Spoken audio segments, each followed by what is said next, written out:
வந்தவன் போனவன் முதலமைச்சர் சீட்ல உட்காரணும், எங்க தலைமையில கால் வச்சு ஆளணுமா? நீ எல்லாம் தளபதினு சொல்றது எங்க தலைவிதி. குடிக்க வைத்து கொள்பவனையும் கூட்டத்தை கூட்டி கொள்பவனையும் தளபதி என்று இந்த நாட்டில் கொண்டாடுவது பேரவலம். ஏன் அவன் வரும்போது பேக்ரவுண்ட்ல பாட்டு போடணும், இல்லனா எடுபடாது. உங்கள் விஜய் உங்கள் விஜய் உயிர் என வரவான்னு கேட்டுட்டான். இப்ப திருப்பி கரூருக்குள்ள போக முடியாது. என்ன பாட்டு போடுவான்? உயிர் என வரவான்னு திருப்பி கேட்க முடியுமா? முடியாது. எப்படி கேட்கலாம்? உங்க விஜய் உயிரை எடுக்க வரவான்னு கேட்ட பொருத்தமா இருக்கும். முத மாதிரி கேட்க முடியாது. பாட்டா பாப்புலர் ஆகணும், ஸ்பாட்டுக்கு போகணும். சொல்லுவாங்கல்ல, கூழுக்கும் ஆசை மீசைக்கும் ஆசை. எங்க ஊர்ல இப்படித்தான் சொல்லுவாங்க. எல்லாத்துக்கும் ஆசை, ஆனா நோகாம நோங்குறீங்க. பழைய ஊர்ல உட்காந்துட்டு இது என்ன இளவு அரசியலோ? இளவு வீட்டுல இருக்கிறவங்க நீ வா, ஏன் இடத்துக்கு வா, துக்க விசாரிக்க. ஒரு மனிதர்கள் கூடிய அடிப்படை மாண்பு கூட இல்லாதவனை தலைவன் என்று கொண்டாடுகின்ற ஒரு மோசமான சமூகத்தை, திரை போதையை, திரை கவர்ச்சியை, மது போதையை உள்ள இந்த ஊசி ஏத்துவாங்களா அது மாதிரி ஏத்தி இந்த சமூகத்தை நாசப்படுத்தியிருக்கிறார்கள்.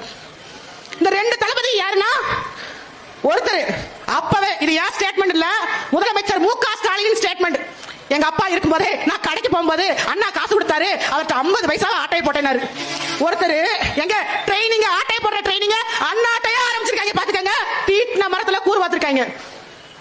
ஒருத்தர் அண்ணாட்ட ஆட்டை போட்டாரு, இன்னொரு தளபதி அண்ணாவையே ஆட்டை போட்டு போயிட்டாரு. இதுதான் இவங்களோட வரலாறு.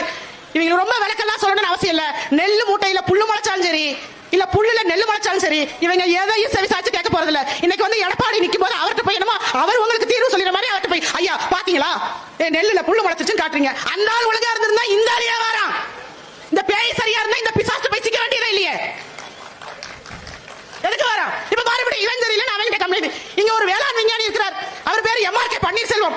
அவர் சொல்றாரு, எங்க ஆட்சியில இந்த இம்புட்டோடு முளைச்சிருக்குங்க, அவங்க ஆட்சியில முளைச்சது அது கட்டமண்ணா போச்சு.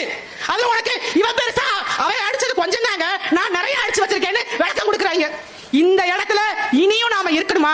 இல்ல இனிமேலாவது மானம், ரோசம், சூடு, சொரண நம் பிள்ளைகளின் எதிர்காலம் இதெல்லாம் பேணி காக்க வேண்டுமானால் உங்கள் பேரன், இந்த மாவீரர்களின் பேரன், என் அண்ணன் சந்தமிழன் சீமானை விட்டால் உங்களுக்கு வேற கதை கிடையாது என்பதை பெருமையோடு